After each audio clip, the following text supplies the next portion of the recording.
You ask Tiger to solve. This deals with linear equations with one unknown.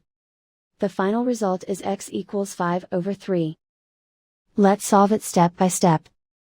Simplify the expression. Group like terms.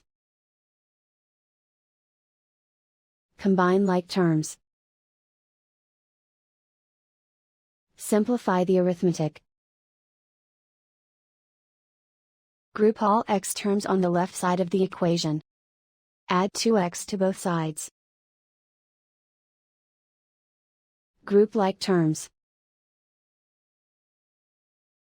Simplify the arithmetic. Group like terms. Simplify the arithmetic. Group all constants on the right side of the equation. Add 4 to both sides. Simplify the arithmetic.